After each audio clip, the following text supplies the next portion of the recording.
naglabas na po ng totoong nararamdaman po, ito pong Armed Forces of the Philippines, mga kabida.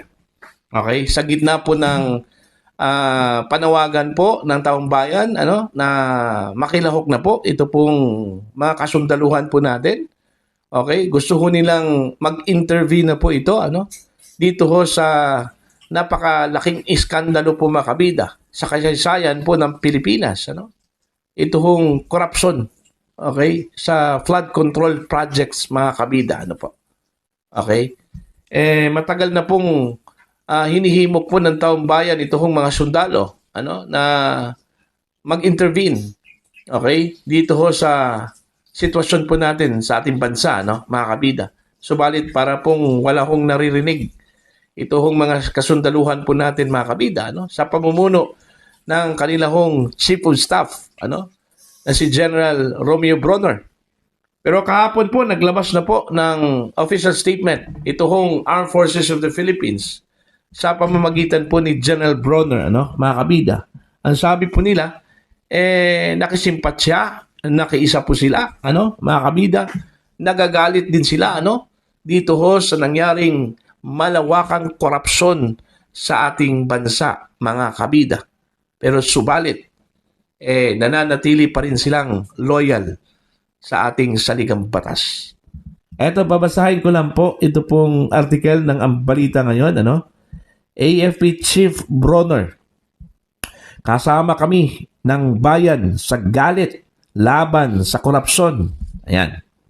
Sa gitna ng mga kumakalat na spekulasyon ng coup plot laban sa administrasyon, malinaw ang mensahe ni Armed Forces of the Philippines Chief of Staff General Romeo Bronner Jr. Ang militar ay kaisa ng taong bayan sa pagkadismaya laban sa korupsyon. Ngunit mananatiling tapat sa konstitusyon. Ayun, yun man talaga yung linya po nila, mga kabida. Loyal to the Constitution, Ayaw ho nila ng extra means, na labag ho sa ating saligang batas. Okay? Ani Bronner, ramdam ng mga sundalo ang hinanakit ng mga Pilipino sa mga aligasyon ng katiwalian sa mga proyekto ng gobyerno. Ito yung sinabi po ni Bronner, mga kabida, Naintindihan namin ang saloobin ng taong bayan at sa katunayan, kaisa namin sila sa laban kontra korupsyon. Okay? We understand the sentiments of the people and in fact, we are one with them in the fight against corruption. Dagdag pa niya, alam namin ang nangyari at tao rin kami.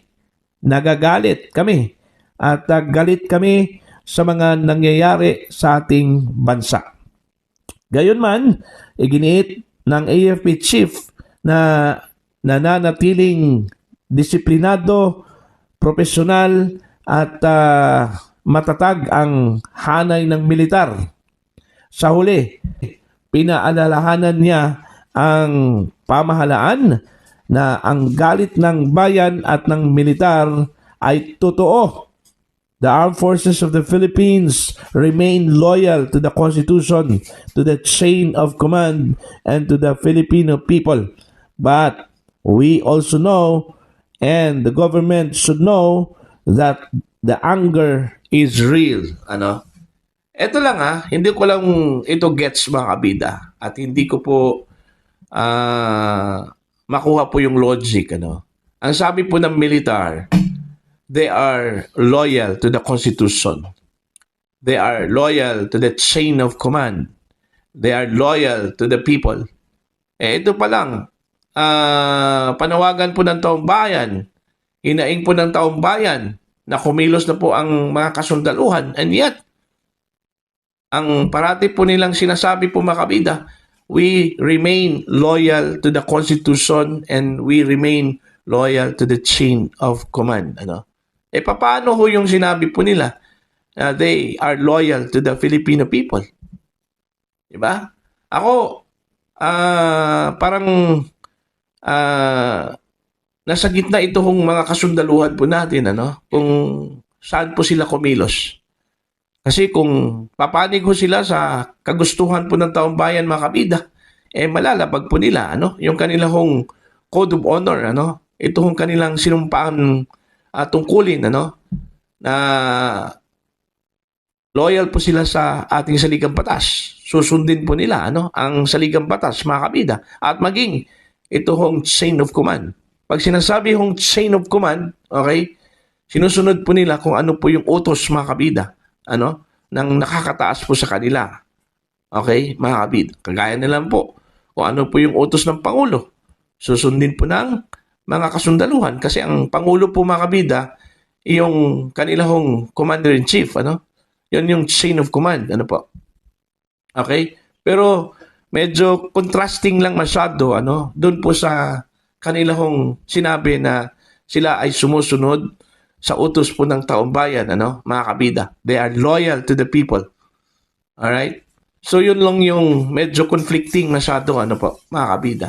Although, naintindihan ko po, yung sitwasyon po ng Armed Forces of the Philippines, kagaya na lang po doon sa sinabi po, mga kabida, ni Mayor Benjamin Magalong, na ang mga sundalo po ay professional po yan. Alright? Hindi ho basta-basta yan, mga kabida, na kikilos, para lang po magkaroon po ng change of leadership dito ho sa ating bansa, mga kabida. Unless kung meron pong very compelling reason, okay? Yung compelling reason na sinasabi po ni Mayor Magalong, ano po itong compelling reason na sinasabi po, mga kabida, ni Mayor Magalong, okay? Katulad na lang po ng kudita, mga kabida. Katulad na lang po ng hindi ho pagsunod sa batas ng mga Pilipino, chaotic na masyado, yung ating bansa, mga kabida, na posibleng magbibigay po ng harm, o delikado doon po sa mga civilian. So, that's the time, na kikilos itong mga kasundaluhan po natin, po. Pero dito ho, sa sitwasyon natin na nagpapahayag po ng kanilang saloobin, using the freedom of expression, the right to speak, mga kabida, hindi ho mangingialam po ang militar po dyan, Kumbaga, ang parati po nating maririnig sa kanila, sila po ay apolitical. Wala ho silang pinapanigan ho dito, mga kabida. Basta ang kanilang pinapanigan na po ay ang ating saligang batas at ang mga tao po, mga kabida. So, yun po, sa kabila po ng ingay, mga kabida, sa kabila po ng kontrobersiya laban ho dito sa Armed Forces of the Philippines, kasi kung maalala po ninyo sa isang vlog ko, meron pong allegations, laban ho dito sa AFP po, mga kabida, Ito hong sinasabi po nilang ghost military projects, Although ito po ay nilinaw na po ng AFP, Okay, na hindi po totoo. Wala ho silang military ghost projects po, mga kabida, at wala hong pundong natanggap itong sandatahang lakas, patungkol ho sa infrastructure projects, mga kabida. Ayan. So, para po sa inyo, ano po ang tingin ho ninyo dito ho sa pagpapalabas po ng deklarasyon po ng Armed Forces of the Philippines, na sila po ay kaisa po, mga kabida, sa taong bayan dito ho sa laban kontra korupsyon.